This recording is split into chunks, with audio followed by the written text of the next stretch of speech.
اگر مجھے شریعت منع نہ کرتی، حضور پابند نہ کرتے، تو میں کعبے کا طواف نہ کرتا، تیری قبر کا طواف نہ کرتا۔ فاطمہ تو نے 29 سال میں وہ انقلاب برپا کیا، امت پر وہ رحمت کی۔ علی کے گھر کی ہے عزت، علی سے سنتے ہیں، نبی کے گھر کی ہے عزت، نبی سے سنتے ہیں۔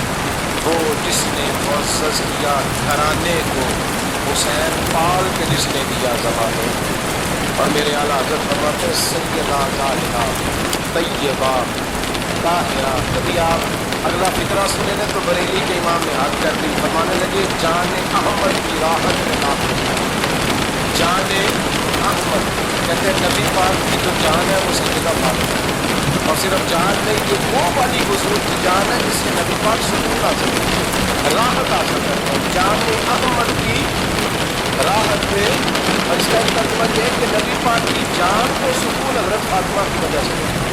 جان احمد کی راحت پہ لاکھوں سلام۔ اور حضرت حسنین کریمین کا ذکر کرتے ہوئے فرماتے ہیں آپ نے تطہیر سے جس میں پودے کو، حضرت فاطمہ کے بارے میں کچھ روایتوں میں یہ آتا ہے کہ عورتوں کی طرح انہیں حیض نفاس نہیں آتا، اللہ نے پاک پیدا کیا، اور مولا علی مطلع پاک تو فرماتے ہیں یہ جو بچے ہوئے نا یہ آپ کے تطہیر سے جس میں پودے ہیں۔ یہ بریلی کے امام کی محبت ہے سیدہ فاطمہ سے اور حسنین کریمین سے۔ کیا انداز ہے، کہنے لگے آپ تطہیر سے جس میں پودے جمے، اس ریاض نجابت پہ لاکھوں سلام۔ اس ریاض پتہ نہیں کہاں بیٹھ کے لوگ اہل بیت کی شان بیان کرتے ہیں، اہل بیت کی شان سنی ہے تو بریلی کے امام کو سنی۔ اس ریاض نجابت پہ کہتے ہیں حضرت فاطمہ صرف پاک نہیں، پاکیزگی کا پورا باغ ہے، پورا، یعنی ان کی چھاؤں بھی پاک ہے، ان کا سایہ بھی، ان کا پھل بھی، ان کی ٹہنیاں بھی، بولے تو صحیح آپ، ان کی ٹہنیاں بھی، ان کی زمین بھی۔ اس ریاض نجابت پہ لاکھوں سلام، اس ریاض نجابت پہ لاکھوں سلام۔ سیدہ زاہدہ طیبہ طاہرہ جان احمد کی راحت پہ۔ اے اللہ رمضان کا جمعہ ہے، بڑے سارے لوگ موجود ہیں، ہم تیری بارگاہ میں التجا کرتے ہیں، اے عرش و فرش کے مالک، پاک رسول کی پاک بیٹی کا صدقہ امت کی ہر بیٹی پہ رحم فرما۔ آخر دعوانا